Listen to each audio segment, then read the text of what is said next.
So welcome back. Now, a Sunday Times report over the weekend raised concerns about the danger of South Africa becoming a mafia state if the country does not deal urgently with financial crimes. Now, the statement, which is attributed to the National Treasury, comes at the back of the Financial Action Task Force report that was released earlier this month. Now, that report assessed South Africa's systems for anti-money laundering and terrorism counter-financing among financial crimes and, of course, the level of South Africa's compliance with the FATF's recommendations. Its findings identified significant weaknesses in the country's systems of combating these crimes. Paul O Sullivan, a forensics and fraud investigation expert and the founder of Forensics for Justice, joins us now virtually. Paul, good morning. Thanks for speaking with us here on Morning Live. Good morning. So firstly, what's your view on this latest Financial Action Task Force report regarding South Africa? Well, you have to understand there's a little bit of latency. The report is based on an inspection done in South Africa in 2019. I think if they had done the inspection now, they might have said that steps were now being taken to remedy some of the issues discovered. But the regrettable fact of the matter is that during the period that we know as state capture, large-scale money laundering was taking place. And quite a few of the banks were aiding and abetting this money laundering. And the money laundering was for the purpose of concealing the proceeds of corruption. Now, the Financial Action Task Force is more interested in money laundering, which is carried out for the purpose of concealing financing to terrorists. However, if you have a lax system where money laundering is not being picked up, then of course the terrorists will get in on that and they will realize that there's opportunities there for them. And I think that's what's been identified in South Africa. So it is all the same still very worrying, Paul, and one can only hope that this may be an exaggeration. Do you think it is, or do you think that this situation is actually worse than we think at this time? No, I don't think it's an exaggeration. You only have to look at, for example, Mr. Tony Trindade, who's been arrested and charged along with a number of Eskom employees for stealing somewhere in the region of R1 billion from Eskom. Now, if there's anti-money laundering procedures are in place and they're properly policed, and the crime of money laundering is looked for by the forces of law and order, it becomes a lot more difficult to engage in whole-scale corruption.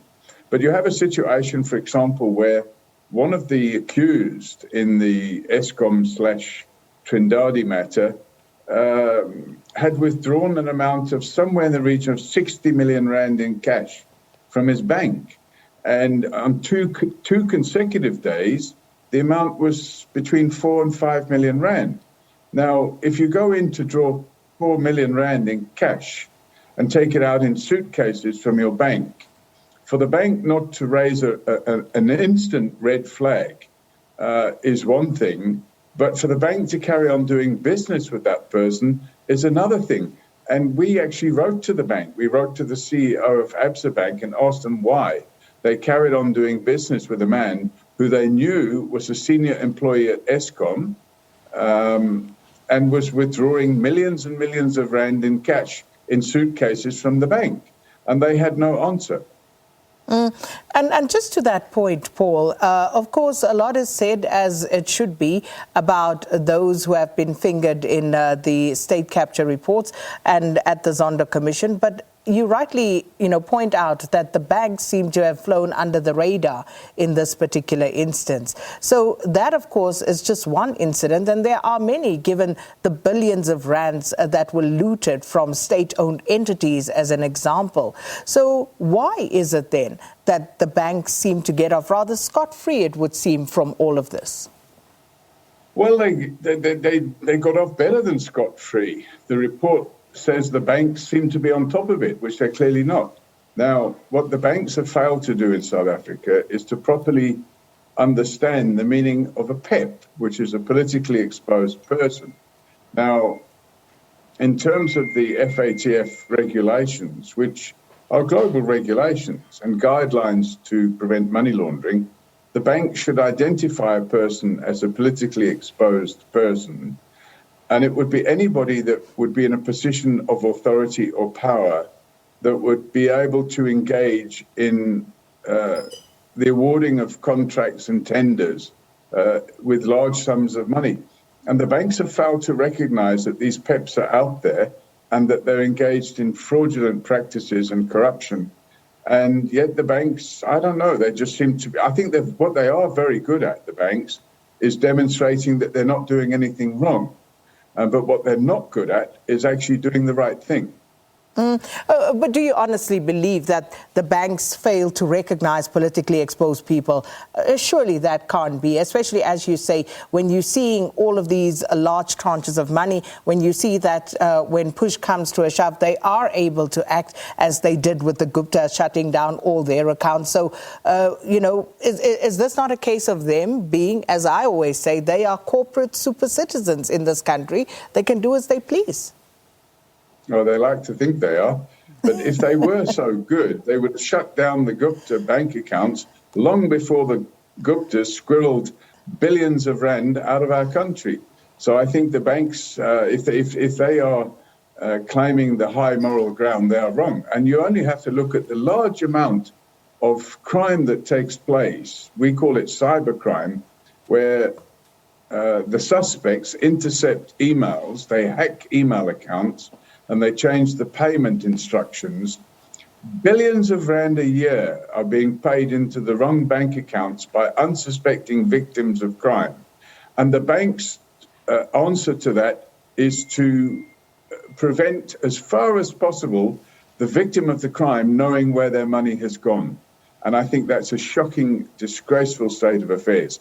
If you're in the UK, or in Europe for that matter, anywhere in Europe or the UK, and you transfer money to a bank account, the transferring instruction requires you to match the payee, the person you're paying, with the name on the account that you're paying it to. And if the two don't match, you get a warning come up and ask you to note that the account you're paying is not the person that you've entered as being the payee.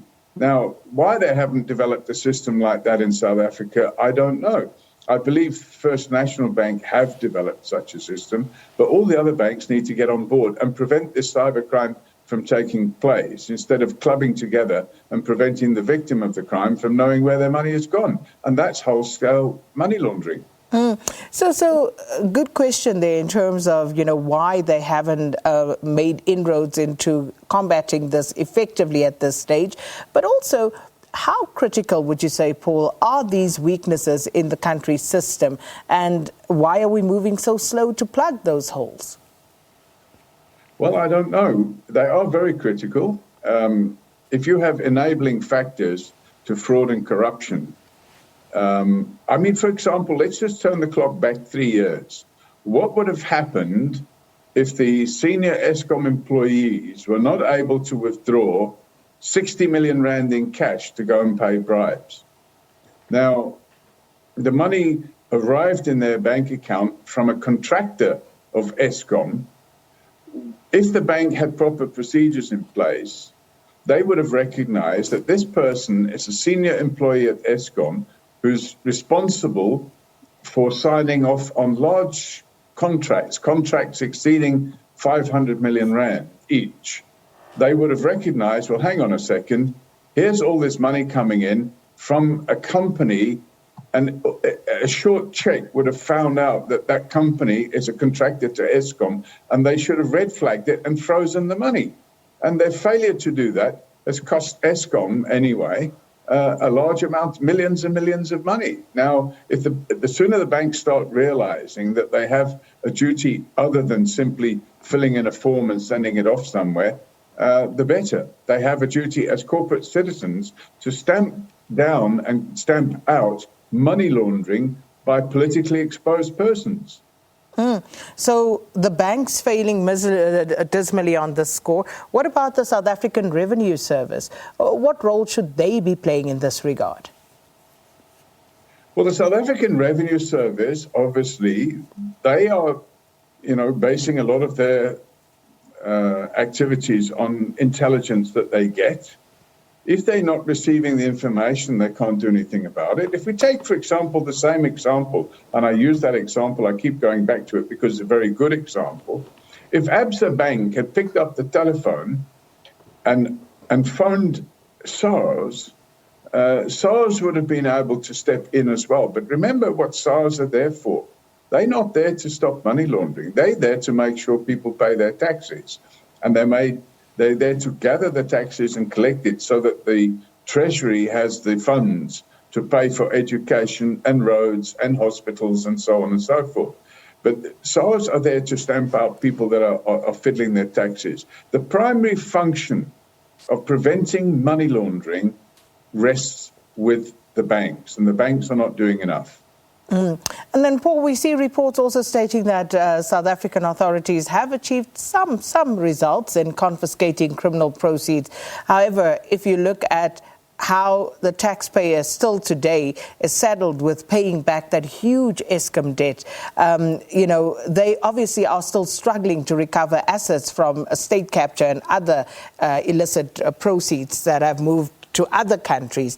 So just give us an example of the criminal proceeds that have been recovered that you know of that makes any sort of sense and any sort of dent in the broader scheme of things, given the billions that we are talking about that are lost. Yeah, I think the amount of the recovery is just like a pea on a can or a pea on a drum. It's irrelevant. The amounts that should have been gone after haven't been gone after. I'll give you one example. We opened a criminal docket against the Prasa Group CEO, a chap by the name of Lucky Montana. We opened that docket back in 2015. That's now 6 years ago.